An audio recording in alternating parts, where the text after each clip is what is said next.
Trail and ultra runners, what is going on? What's happening? Welcome to another episode of the Koopcast. As always, I am your host, Coach Jason Koop, and this episode of the podcast is all about trekking poles.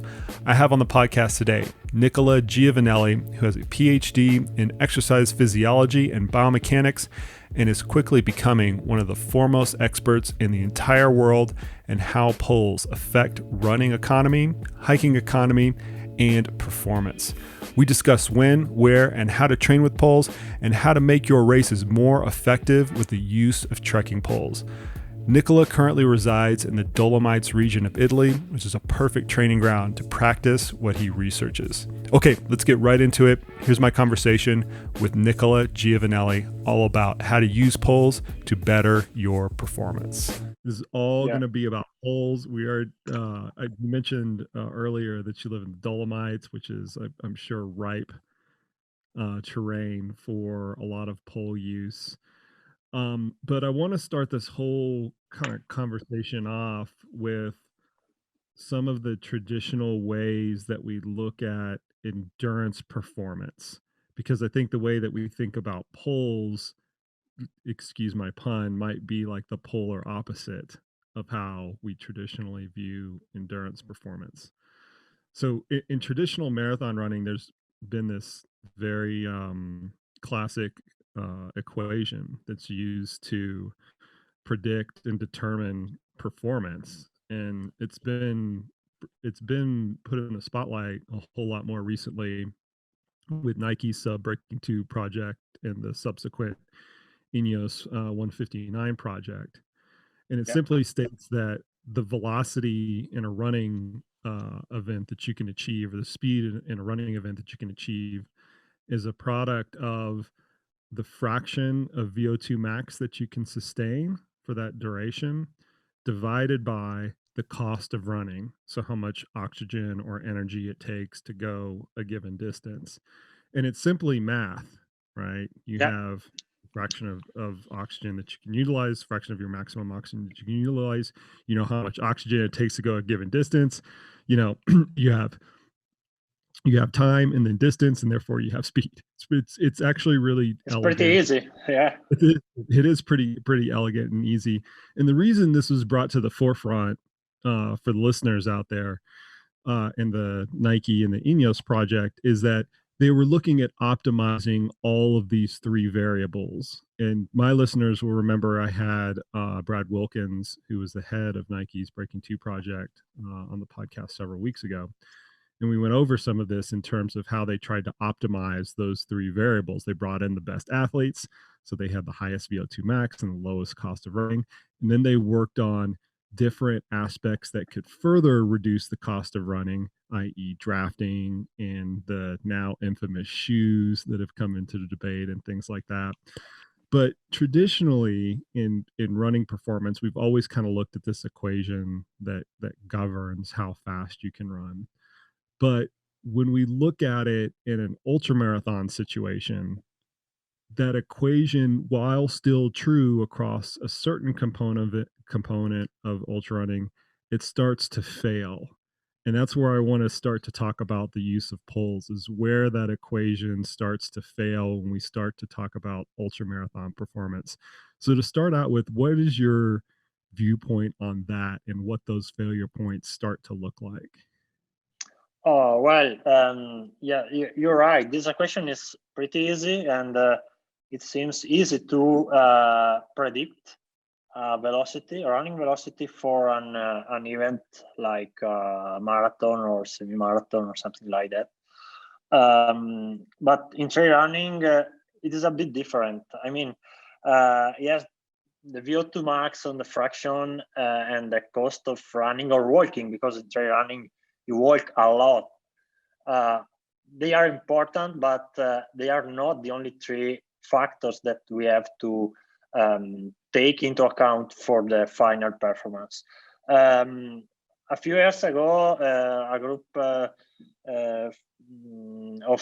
scientists published a nice graph in which they put all the factors that affect the ultra endurance ultramarathon performance. And they included the motivational factors, equipment, and meteorological factors, running patterns, muscle damage, any type of factor in a long event can be very, very important. Of course, physiological factors are important as well, or better, we can train these physiological factors. So we can adapt them, we can affect them with training, with specific training. And for an athlete who has the aim to win a big race, for example, the Ultra Trail du Mont Blanc or the Tour de Jeanne, it is important to maximize all these factors, to have an higher VO2 max, to increase the fraction of the VO2 max during the event, and to decrease the cost of running and walking. But not everyone goes to UTMB for winning. A lot of, but 99.9% of people are going there for finish the race and to arrive in Chamonix within the time limit. So for these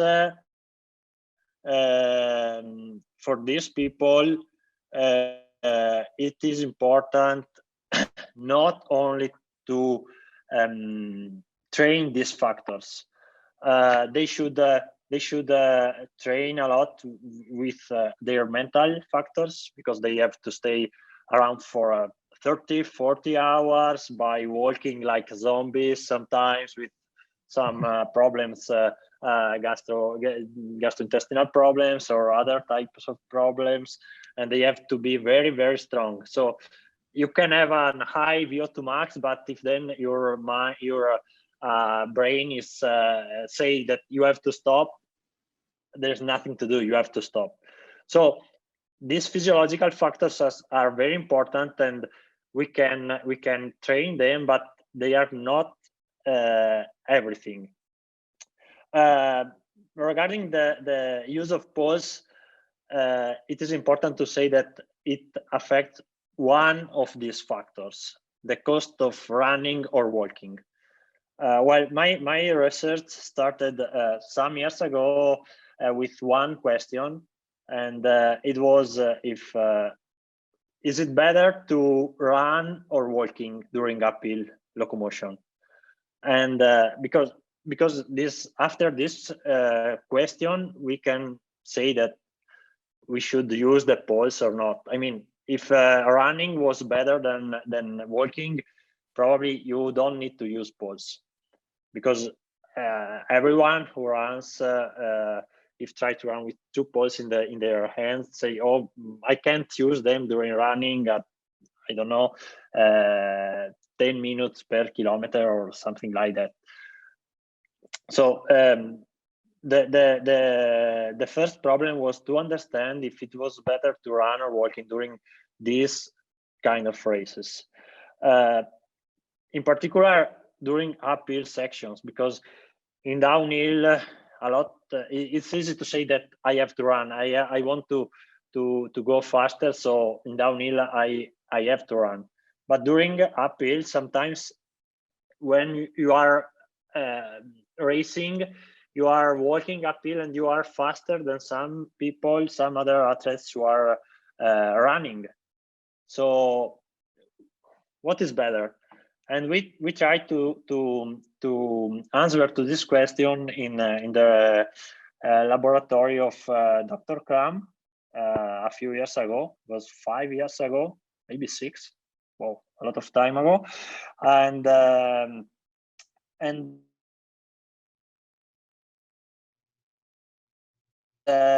at the same vertical speed, vertical velocity, it was better walking when the incline was above about 20-25%.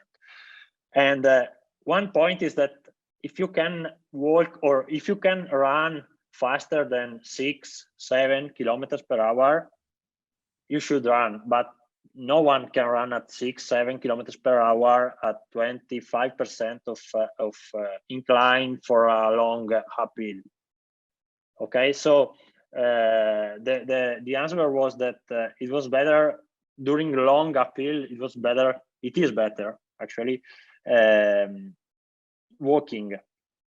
Then, if it is better walking, is it better to use pulse or not? A lot of people use pulse. Best runner, some of best athletes in the world use pulse. For example, Tevenard used pulse during UTMB. In particular in Europe, maybe in US it's a bit different, because also in ultra trail running race the speed is higher, and in some parts it is not so important to have pulse, at least for the top level athletes. But in the races in Europe, when there is a lot of elevation gain, and when the slopes are quite steep, so the speed is very low, very slow. It's probably better to use pulse. Why? Because we can save some energy during uphill. Maybe not a lot. We showed last year in a new study that with pulse on treadmill, and this is a limitation of the study, that we use the treadmill. On treadmill, we have only a small save of energy. I mean, it was like 4-5% at 20 or 25 degrees. That are about 40-50% of incline. But that's really steep. Just to add context to the listeners, that is a extremely steep grade. In the US, you would be very, very hard pressed to find a course that has that steep of a climb. I mean, I'm going to come up with a couple of examples off the top of my head. So the Manitou Incline, which is here. I know it. Colorado. You know it, right? It's an old railroad grade. It's an old cog railroad grade that is at about a 45 or 46% grade. It's just so steep, I guess, is what I'm saying. There's only a couple of people in the world that can actually run the entire few people in the world that can actually run the entire thing.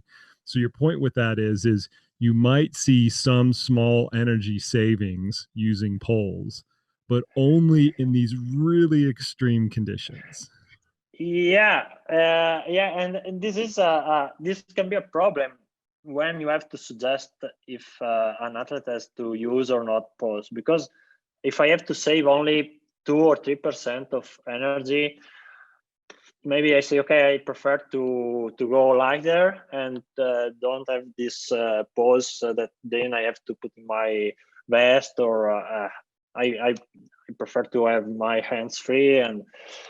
But the problem of our study, and also of other studies that analyze the use of pulse, is that usually they are performed only for a short period of time, only maybe 5 minutes, because we want to reach a steady state in VO2 and VCO2 to calculate the energy expenditure. And so it is not the real life condition. 5 minutes is not like to run an UTMB and to climb the last uphill after 30 hours of walking and running in the mountains. So this is a big limitation of our study. And I think that there are not studies in which it is measured the difference between the use of pulse and not. after or during the last part of a big event. And this is an idea for a future study, because to understand if in the first hour, for example, maybe in the first uphill, we can save only 2 or 3% of energy, which is, yes, at top level athletes, for top level athletes can be important, but for a normal athlete, it's like to say, okay, I finished the race in 30 hours or in 30 hours and 15 minutes. It's not a big problem. But maybe at the end of the race, after 20, 30 hours of walking or running, this difference maybe not only 2 or 3%, but it might be 10, 15, 20%. So it can increase during the race and with the fatigue state of the athlete. And to try to answer to this question, we are planning to do a new study on the outdoor, so on a real trail, and maybe we can collect more information about this topic. It is some recent study, because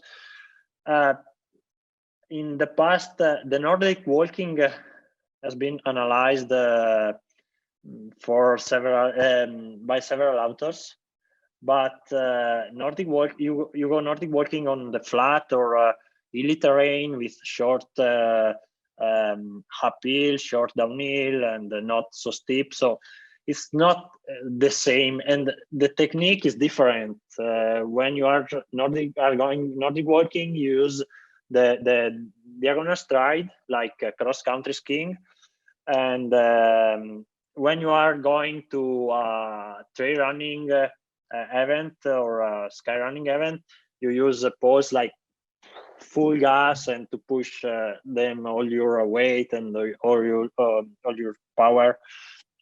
So it is a different use of the poles. So the analysis of the Nordic walking can be trivial for trail running. Yeah, I think so. The research that you described that you did, let's go back to that a little bit, because I think this ties in with my earlier concept of trying to look at ultramarathon performance through our standard endurance performance lens.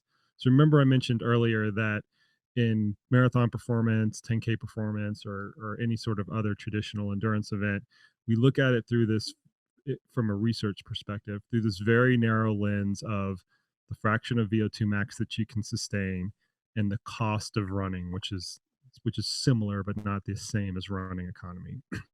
Yeah. You guys are measuring the running or walking economy piece of it in your lab by putting somebody on a ridiculously steep treadmill, 45% grades. Yeah. Earlier. 40 degrees. Yeah, up 40 to 40 degrees. Yeah, very steep, very steep. And asking them to walk with and without poles for 5 minutes at a sub-maximal intensity, and measuring the oxygen consumption and then therefore the energy production between those two modalities. And and you'll have to forgive me for trivializing all of the work that you put into it, but the nickel version of that is you're finding that poles are generally only slightly more economical, meaning it takes less oxygen, less energy at the steepest of grades. Yeah.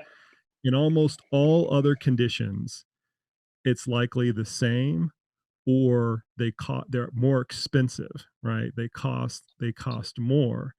And therefore we have to look at ultramarathon performance and the use of poles through kind of a different lens, because we're using them not for just 5 minutes, and we're not predominantly obsessed with running economy or the economy impact of those poles.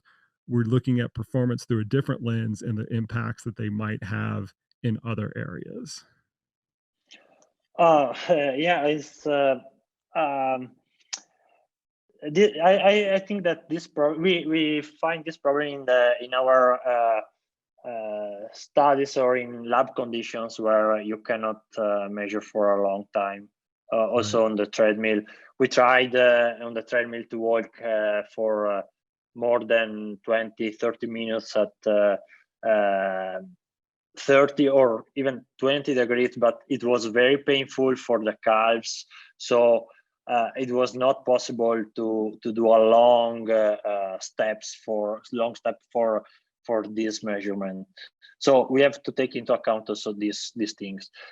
For this reason, it would be very important to move out of the lab and to get data on the field during the race. Maybe sometimes, if it is possible.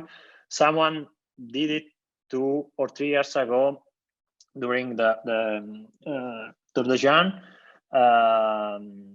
One athlete wore the metabolimeter for the measurement of the oxygen consumption in different sections of the race, at the beginning, and then after, I don't remember, 1 day, 2 day, 3 day, or 4 day, for measuring the oxygen consumption and to calculate the energy expenditure during this race. And I think the idea was very, very nice. I think that if I was the athlete, probably I say, oh my God, after 2 days, if anyone, I can't sleep, I only go walking on the mountains. And one researcher come to me with a metabolimeter. Says, oh no, what are you doing? Absolutely not. So what you're talking about is something that's inherently problematic with ultramarathon running, and this is determining energy expenditure or oxygen utilization in the field. And the only, so we used to do this, not we, but physiologists used to do this a lot of time on the track. So they would put an athlete on a track, try to get him in real world condition, and the athlete would have the gas analyzer hooked up to their face. And for the listeners out there that are not watching the YouTube version of this, it's just a mask that covers your nose and mouth. It's far more intrusive than COVID masks that everybody's wearing around. I mean, it's heavy, it's clumsy and everything like that. It's not easy to breathe out of, and it's certainly not natural. But on the track, the physiologist would follow the athlete around in a golf cart because they could keep up with them in that type of environment. But in the field, the athlete has to be responsible for that piece of equipment, which is normally, what is it, like 4 kilos or something like that? 4 or 5 kilos, one of those metabolic packs? Yeah, actually the new one probably is a couple, 2 kilos. Oh, yeah. Lighter. But, okay. Yeah, 2.5, I think. Yeah. But it's not easy. Yeah, no, it's not easy. You're asking these athletes who are trying to shave weight as much as possible because they're going up and over the mountains to carry around an extra 2 or 3 kilos and put this mask over their face while they're huffing and puffing. It's an intrusive way to gather data, and it's hard to find subjects that are willing to actually do that in the race, right? Yeah, this is a big problem when you are recruiting some subjects for these studies, because usually athletes are happy to be involved in these studies, because then you give them the results, so they can see if they use more energy or less energy with or without pause. They understand that when they are walking uphill, they use less energy than when they are running. So maybe then they change their training sessions, some kind of trainings, and they adapt the training on this based on these results. So it is for them it's nice to be involved, but sometimes I understand. I'm also an athlete, so I do some races in sky running and trail running, and sometimes I think someone come to me for try to get some data, also for having my rate of perceived exertion or something like that. I could say, I'm tired, don't talk to me, and I just want to go walking, running as fast as possible to finish this race, and then to eat a pizza and to drink a beer and to be happy with my performance. And but I have a double phase, since I'm an athlete and a researcher, and sometimes I was in my studies, I was both the researcher and the participant. Right. And usually I start all my research by trying all the protocols several times, because after the first time we have to change something, to change the intensity, the duration, and we have to change something for better analysis. And so usually when an athlete comes to our lab for a test, I have already tried it about, I think, 10, 15 times. Perfect. So let's put that dual athlete and researcher hat on for a second, because as we were talking about earlier, it's hard to justify the use of polls when you're looking at it through a research lens. If you just look at the research, not that it's an impossible justification, but it's a very hard justification to look at it through a research lens. Yet I know you use polls copiously. Everywhere, all of your peers in the Dolomites, you're going to see polls everywhere. You see them all over the UTMB course. You see them all over Tour de Géant. I used them the entire time when I did Tour de Géant. So the athletes know that they're getting some benefit. They figured it out in advance of the research. Otherwise, you wouldn't see it that prevalent, right? Because I would say that the prevalency of the use of polls kind of leads us to believe that there's some benefit there. In absence of the research, what would you say would be the potential benefits of using polls in any ultramarathon situation? Well, I think that a big point is played by the rate of perceived exertion. Even if from a scientific point of view, we have only a small difference between the use and not of polls. We have seen that with only 5 minutes of trial, there is a difference in the rate of perceived exertion that is important between the use or not of polls. And this difference probably is bigger and bigger when the duration is longer. So from a mental and also from the perceived effort, it is important to use polls. Probably because of different reasons. One is is a better balance while you are walking, and when you are walking at slow speed, you use more energy for balance than when you are walking at higher speed or when you are running. So if you are walking uphill and in a fatigue state, you are walking up at 1 kilometer per hour, maybe 2 kilometers per hour sometimes. During the Tour de Géant in the uphill, 1 kilometers per hour is, I think, you're lucky. Yeah, you're a strong one if you can do it after 5 days. There are many times in Tour de Géant where I was well under 1 kilometer per hour. I can completely attest to that. Yeah, so at that speed, 12 poles, it's very important to save energy for balance, I think. Otherwise, if we try to stay in a upright position for doing a squat with a single leg squat, with or without poles, we can understand the difference. We are doing if we do a single leg squat with poles, it's very easy to keep the balance and to to extend the leg when I have to go up. If I don't have pulse, I have to adjust my balance. So I use a lot of energy for this. And it is almost the same when you are walking at 1 kilometer per hour.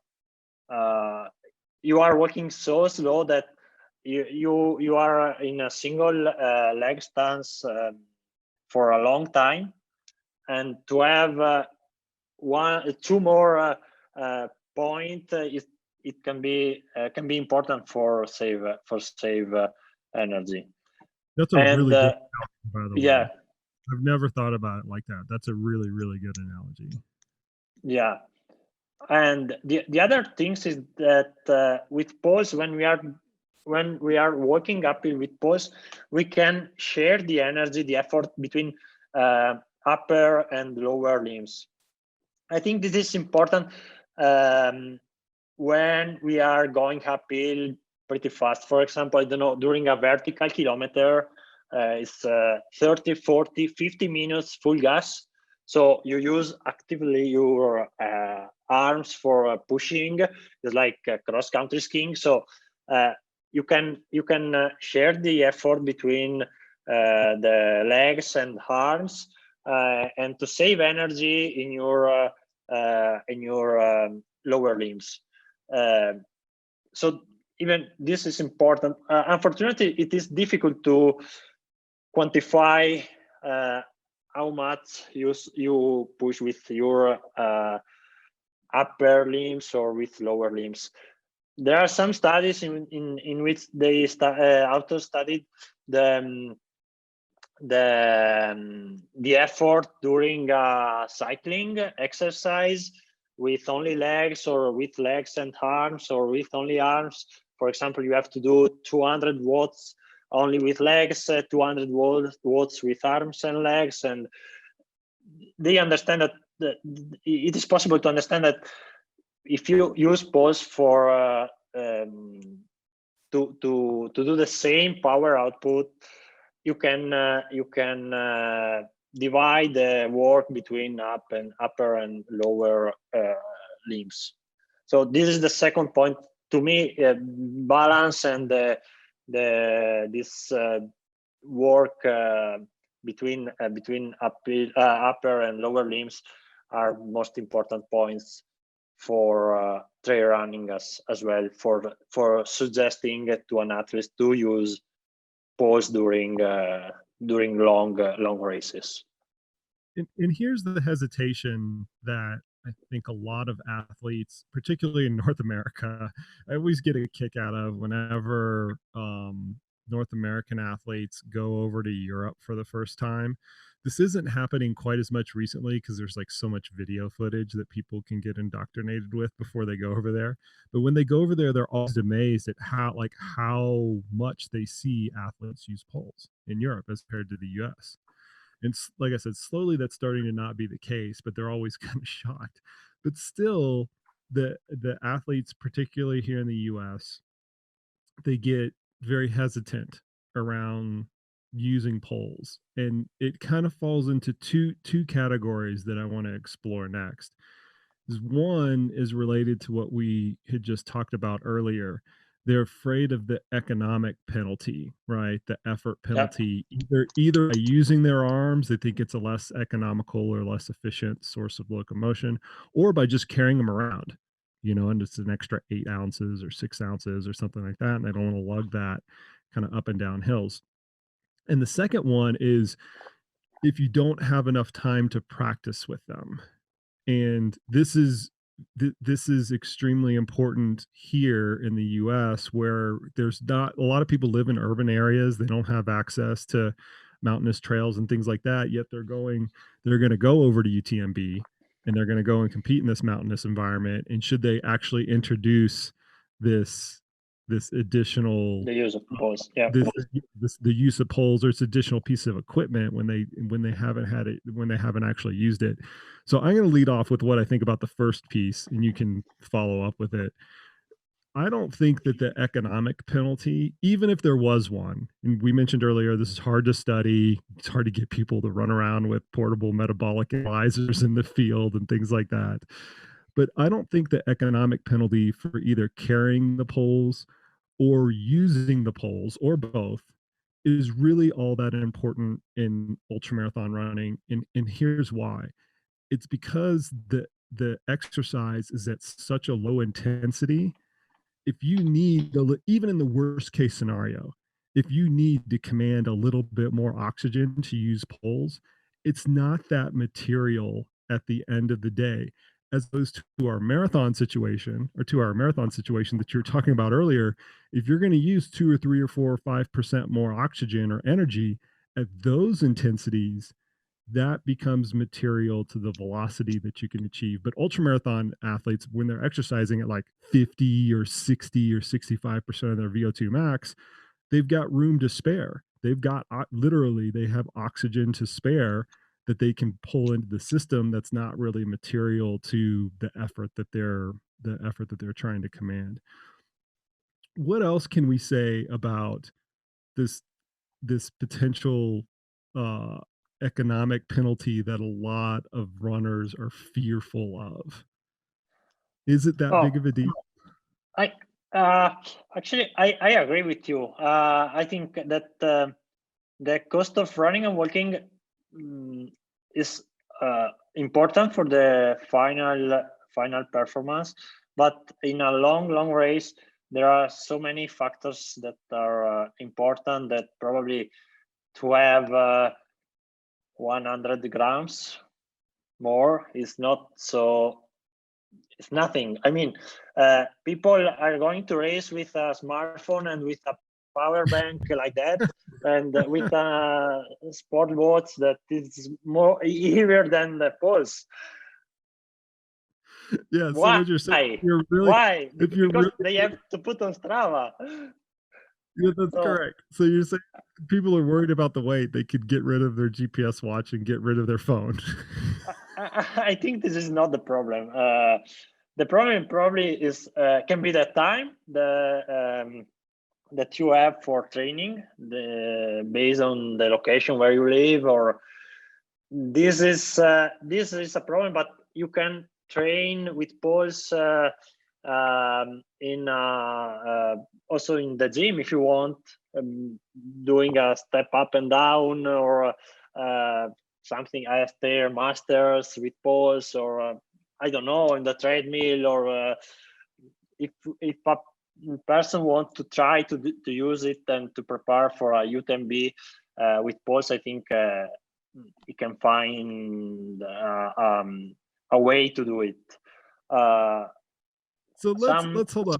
Let's talk about the preparation then. Yeah. We'll get into because we have a race over here. I don't know if you got to go out to this race when you were up in Boulder, but the Leadville Trail 100 in Leadville, Colorado. It I did has a this. marathon. Yeah. Okay, you did a marathon. Okay, the 100-mile race has this unique feature in it that I'm not aware of another race where you can actually do this, but they encourage pacers to mule their runners so they can carry everything. The pacers can carry their Yeah. food, their water, their equipment, their headlamps, backup, jackets, and all this other stuff. And it's kind of an homage to the mining heritage in that area where the burro, the mule, right, is this respected creature of the region because they were so important to the landscape. And one of the things that emanates from this aspect that pacers can mule their runners is with poles. And runners can think that they can kind of get away with using poles premature to their training program. So they use poles like without even having, trained with them or anything like that, because they can always give them off to their pacer.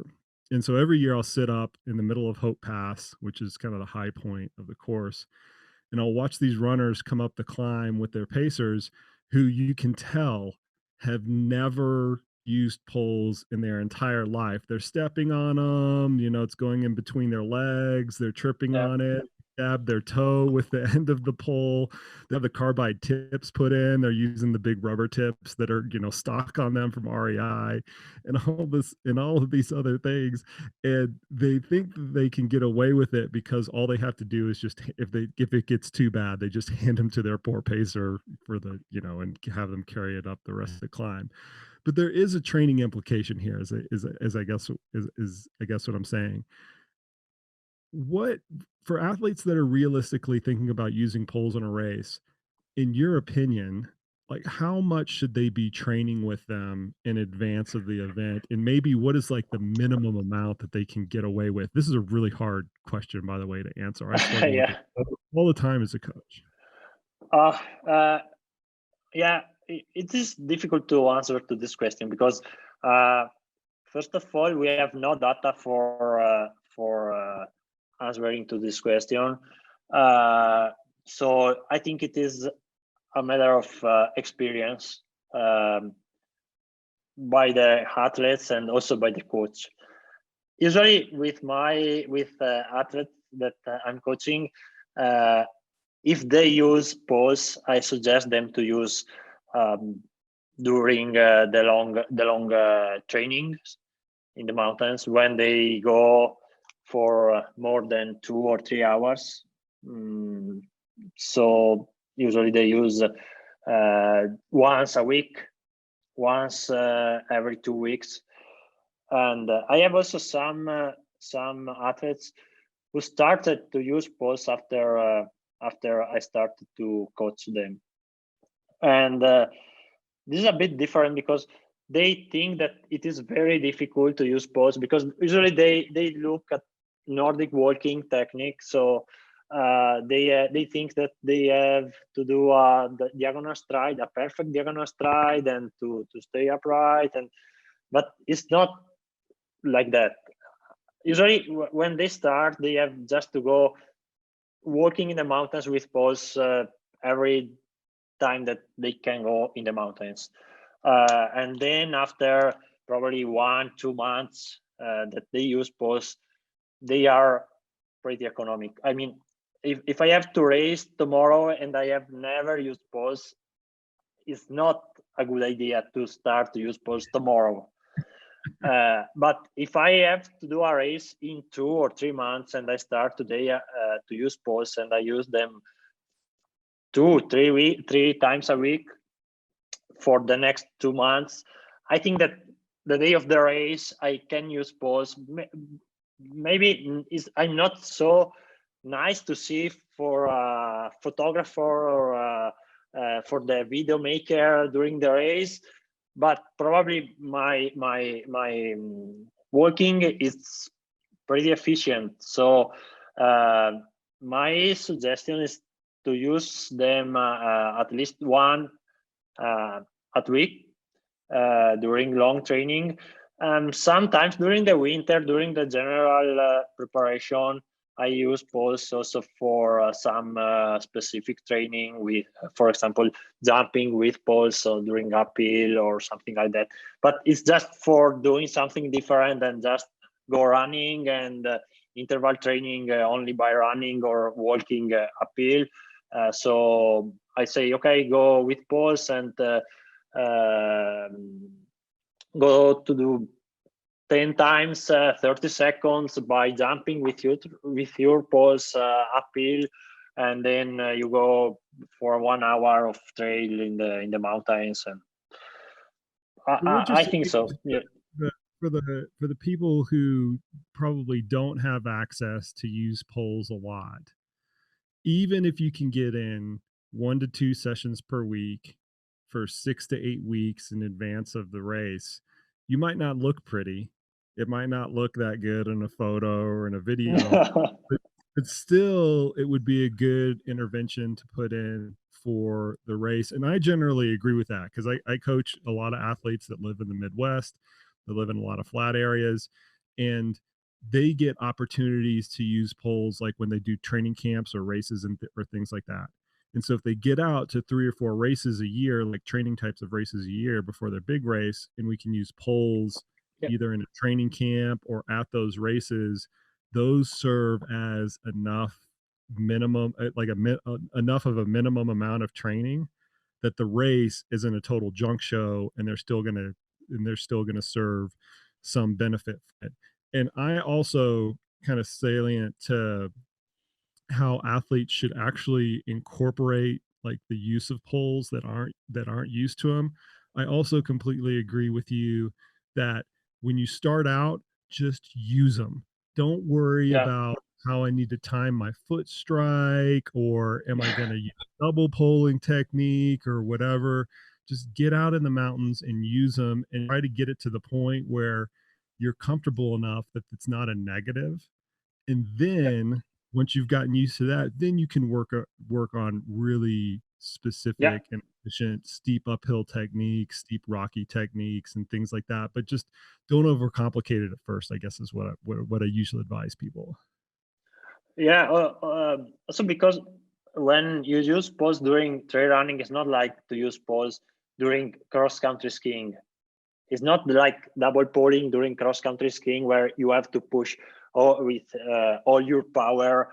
And in trail running, poles are light, and you can't use them like that because they crash. So I mean, you have to use more for balance.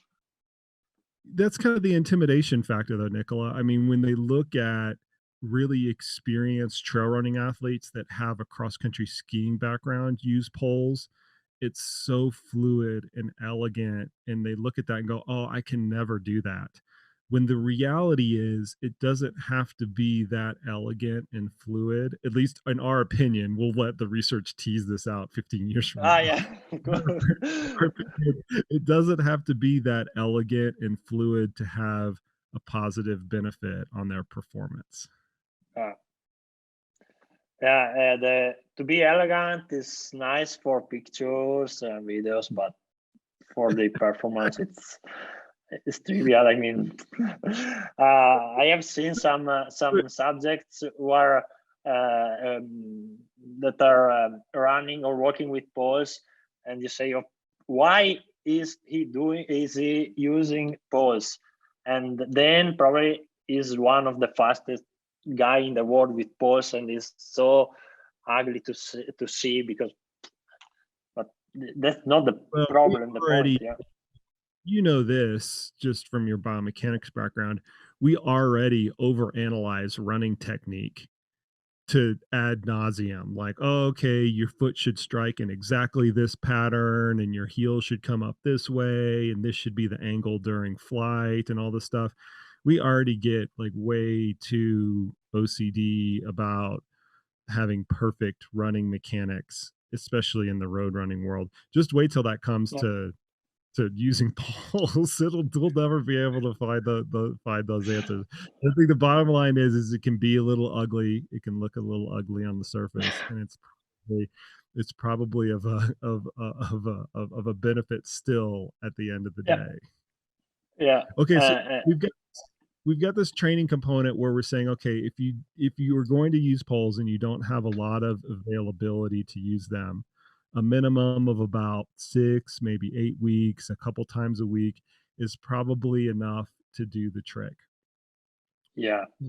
What are some of the advanced types of training techniques that you're either using with your athletes, or that you think might start to emerge that could be important for ultramarathon performance? Like, what are those things that maybe the top level athletes are doing with poles that could be the difference in them winning a race and them not winning a race? You mean the with the athletes that I'm coaching? Yeah, either the athletes that you're coaching, or something at like the very tip of the spear, the most elite of the elite athletes that are out there. And I'm thinking things like using them on the downhills, or being more selective, or using a different type of technique depending upon the terrain. Like, what are some of the things that you're using for the very, very experienced athletes that are out there? Okay, first of all, it's important to say that when we talk about technique in trail running is not so easy because it depends from the terrain, from the trail, if it is an uneven terrain or if it is a smooth terrain, if it is a rocky, or if it is a, I don't know, grass terrain. And so it is difficult to say what you said earlier about the technique of trail running. It's not like road running, in which we have a lot of information to use for going faster, or to be nicer to see. And so I think this is the first point. And the technique during training is important, and the best practice, I think, is to train on the terrain. I mean that if an athlete from US has to race the UTMB, he can prepare the UTMB in US, but the specific terrain that you find in UTMB is not the same.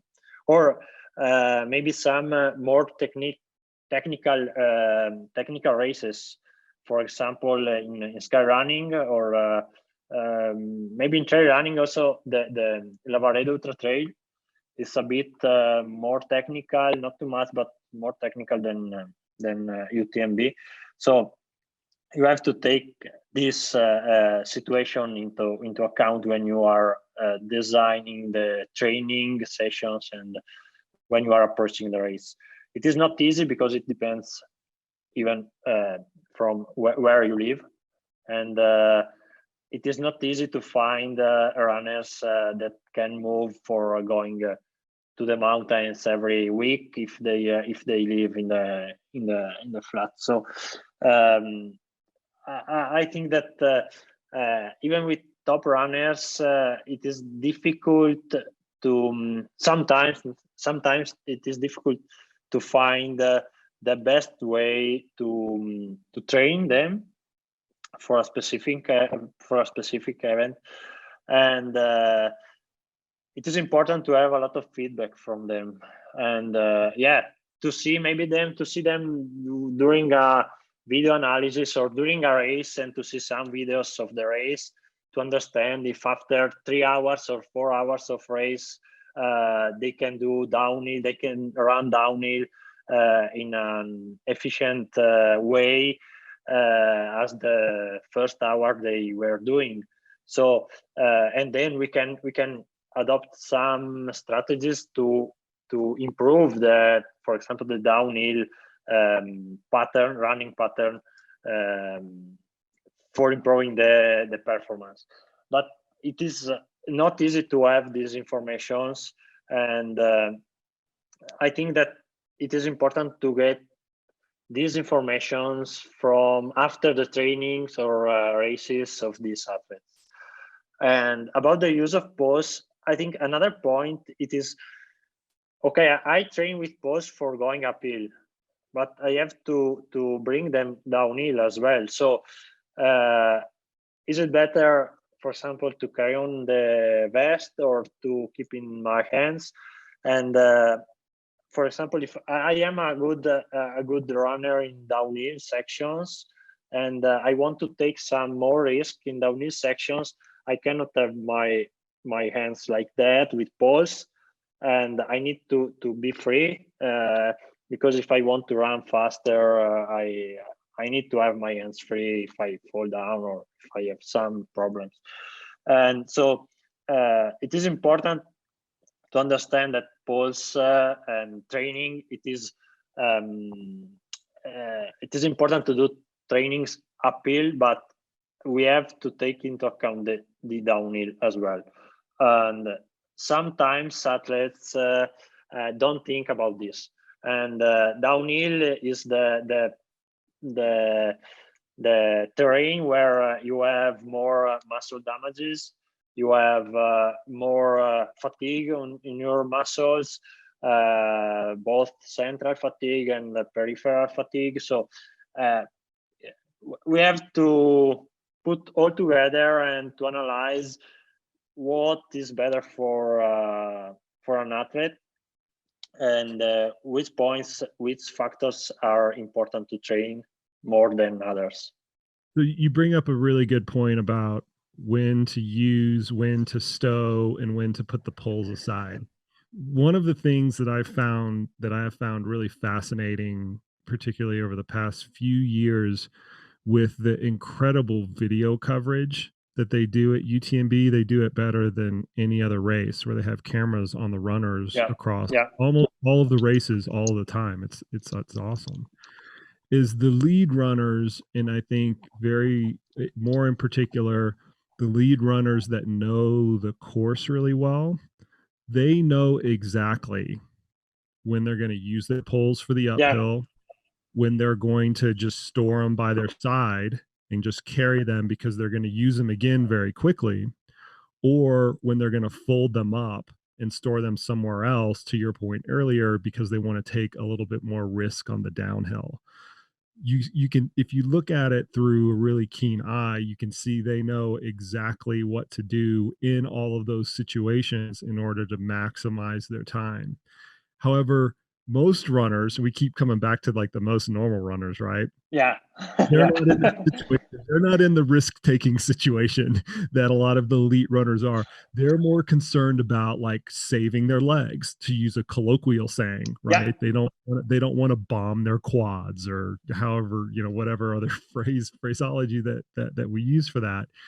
And part of the way that, or part one of the mitigating strategies for saving your legs, is to use poles on the downhill, and particularly the smoother, steeper downhills where there's not a lot of obstacles in the way and things like that, where you can use the poles as almost like a shock absorber against the eccentric activation of the muscles. And back to our earlier point, where do we incorporate that into the training strategy? Personally, I always leave that last. If I have a new runner with poles, I just use them on the uphills and use them where you're comfortable. And then once you're yeah, comfortable, we'll think about using them on the downhill, because it's one of those things where your penalty for failure is high, but it's also the most demanding from a coordination standpoint, because you're yeah. moving faster. You have to reach the pole out a little bit more to actually get the shock absorption and things like that. What do you think about that? What do you think about introducing downhill poling technique to runners? Usually, I don't introduce it. Like, I don't want to touch it.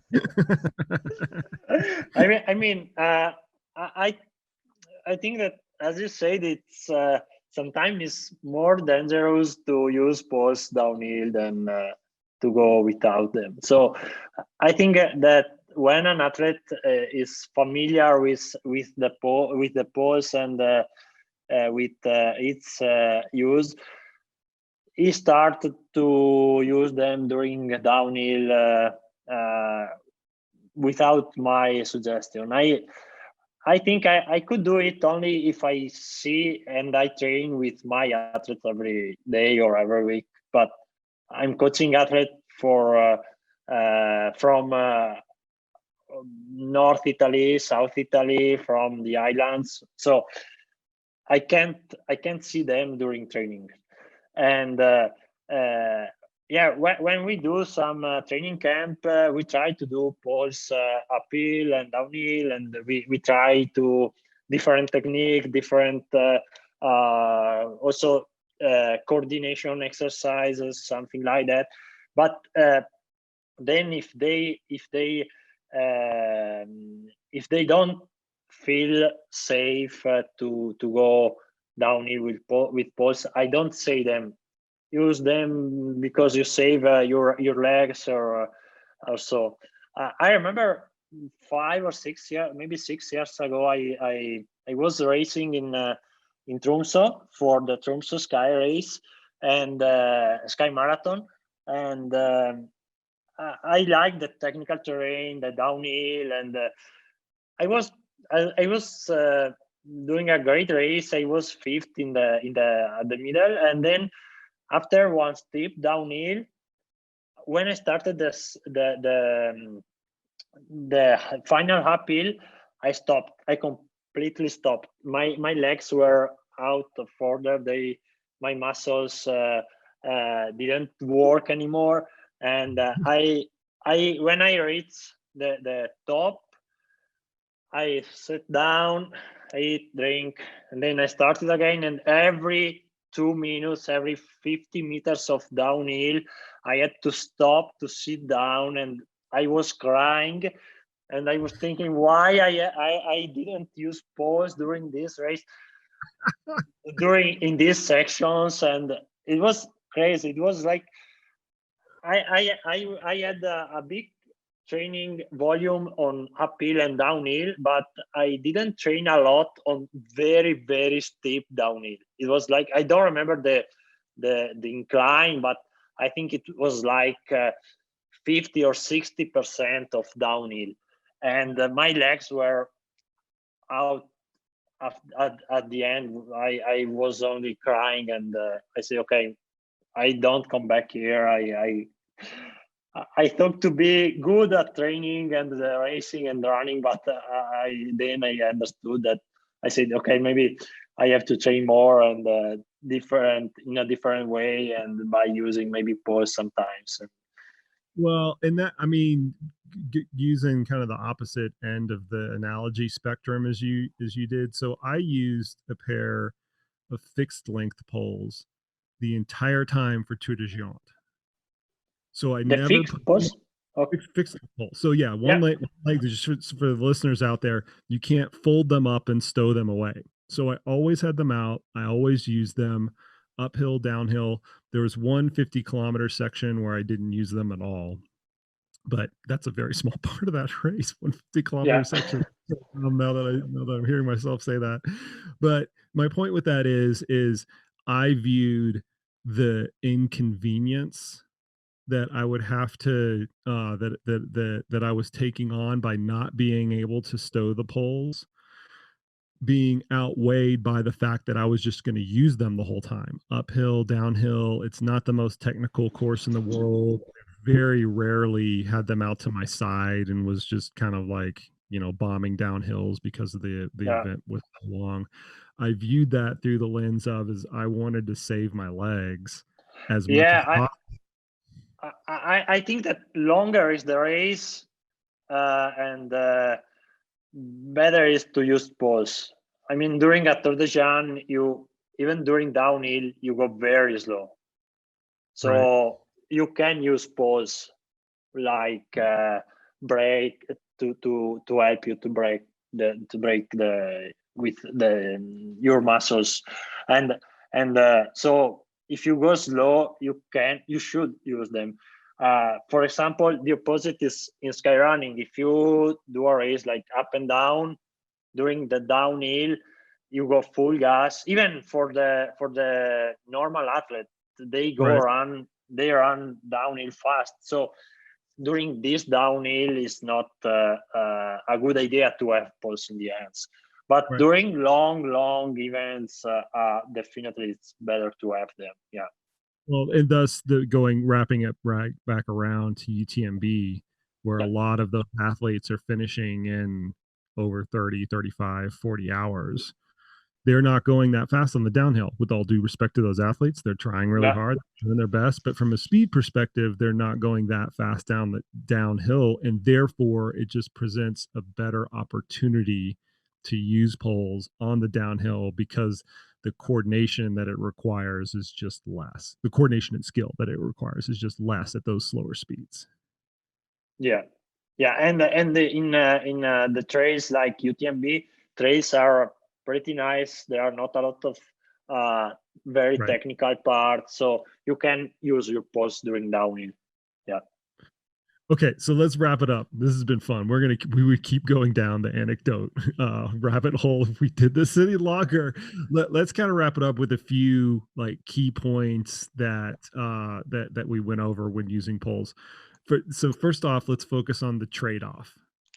So fundamentally, we might be trading off economy for some other ultra running benefit. I'm going to leave that category really broad, right? Whether it's you're saving your legs or it provides an additional propulsive force or whatever, some other ultra running benefit. And the longer and slower that the race is, the more those benefits will outweigh the costs.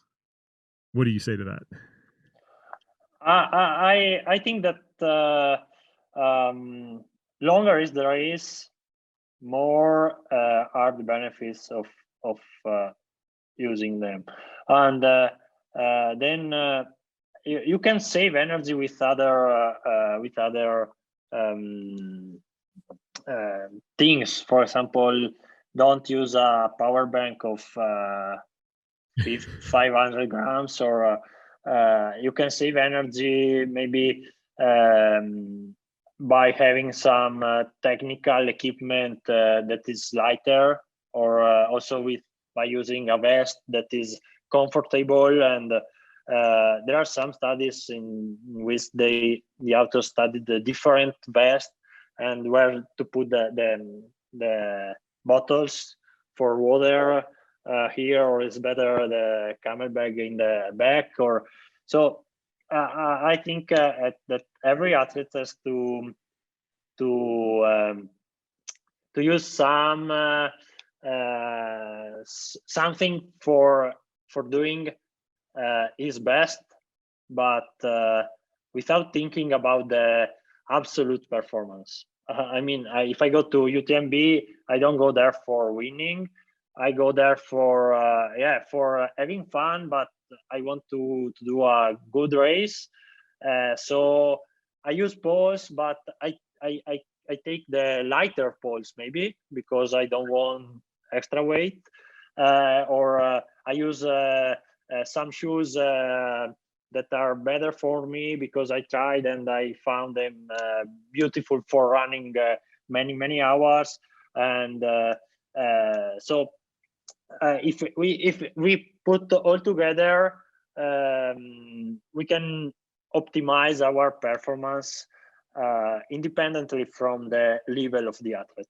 I mean, the one athlete that complete the UTMB in 40 hours can be happier than one that complete in 25 hours, but having problems with nutrition, with equipment, and with a lot of things. So I think the first goal for every athlete is to find the perfect combination between training, equipment, and race duration, because some athletes prefer long races and others shorter races. So and to keep all these things balanced, to have fun at the end. Yeah, you're contextualizing the use of the equipment based on the specific situation, which I think is, I think we do that with every piece of equipment, to be honest with you. Yeah, that's a whole podcast. But so, okay, so that's the first piece, is longer. They're generally more useful. You also have to think about the benefits in terms of the specific context of the event and the athlete and their goals. The second piece on the training doesn't take a whole lot of, more is obviously better, right? More training is obviously better with poles, but it doesn't take a lot of initial training to get an athlete used to poles. Several weeks, 2 to 3 times a week. That's probably enough in our estimation, in our opinions, our humble opinions, to create the adaptation or to gain the skill necessary to use poles effectively.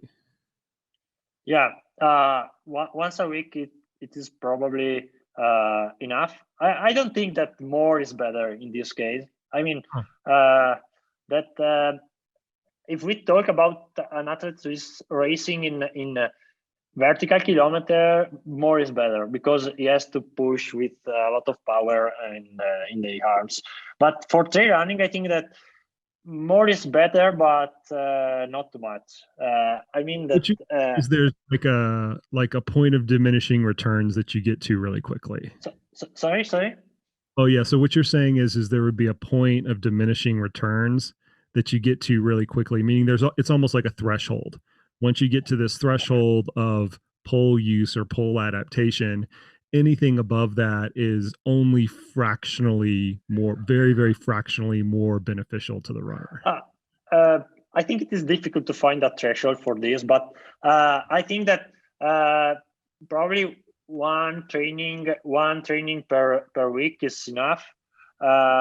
Even because I don't want to use the time that I need for improving other aspects of my training. For example, I don't want to use time for pole walking in an athlete who can use them well. If I need to improve his aerobic threshold, for example. So then I can combine these aspects and to train the aerobic threshold with or the anaerobic threshold with poles. But I think that if I have to suggest a duration or a training volume with poles, I suggest once a week, 3 hours, 2-3 hours during the long run. And then it depends, because if the long run is on an easy terrain with not a lot of uphill or steep uphill, go without poles. If you have if you go for only maybe 1 hour, but you do 1,000 meters in 4 kilometers, then you use poles also during this training, because it is steep. You will go slow, so it is necessary to train by walking with poles. But if you go for a run when I was in Boulder, I thought that in US it's very easy to run on trails because they are big. It's like to be on highway compared to Dolomites. So it depends even from the terrain, right? Well, okay, so we're in the wrap up, and we're gonna go down another rabbit hole if you'll indulge me for a little bit on this. I'm totally get on board with once a week. There's a minimum threshold, and I probably overstated the more is better. I'm thinking more of in a context of an athlete who doesn't have a lot of access to using poles. But if they live in the Dolomites in your area of the world, obviously you could easily maybe not overdo it, but it just becomes frivolous at that point. Yeah. But you brought up a point that I absolutely agree with, that the adaptation process to using poles shouldn't interfere with the rest of the work that you're doing. So if you're working on that threshold, W2 max, or overall this, that, or the other, you shouldn't be incorporating this piece of equipment to the detriment of those areas, because they're still important. 100% agree with that. Yeah. But I will actually, if an athlete has the availability to do this, I will have the athlete do some sessions, some intensity sessions. And it's hard to contrive this because you've got to have the right environment with the right athlete and things like that. But some sessions add intensity with the poles. And in full admission, I don't know how much of a difference that makes. I don't know if it's detrimental to their aerobic capacity or their aerobic development that they're trying to seek. But I do it not solely from a fitness standpoint. I do it so that they can be more versatile with the poles under different conditions, because in a race, especially for a really good athlete, they still have to be able to use poles from a coordination standpoint at higher levels of intensity. It's a skill that they have to kind of acquire. So that's my more of my rationale behind that philosophy versus anything else. I don't know if you want to interject there in terms of what you think about using poles with intensity at the same time in a training environment. I think, and I do it, that it is important to introduce when an athlete can use poles during normal slow running, slow trail running training. It is important to introduce some interval trainings or some sections in which increase the intensity with poles.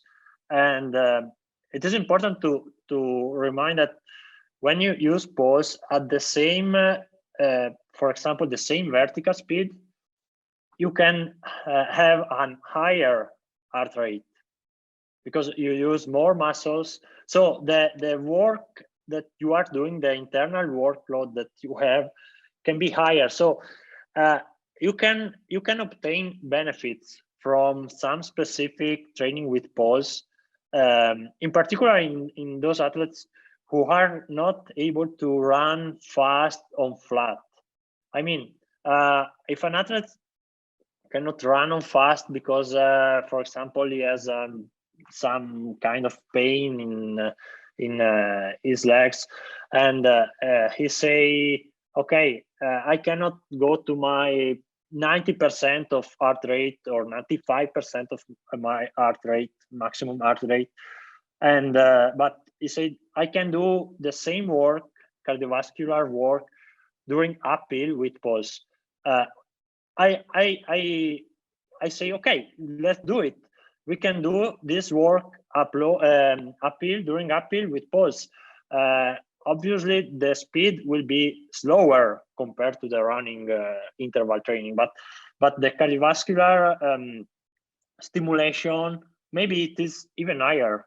So you can obtain the same or maybe even better. It is difficult to compare.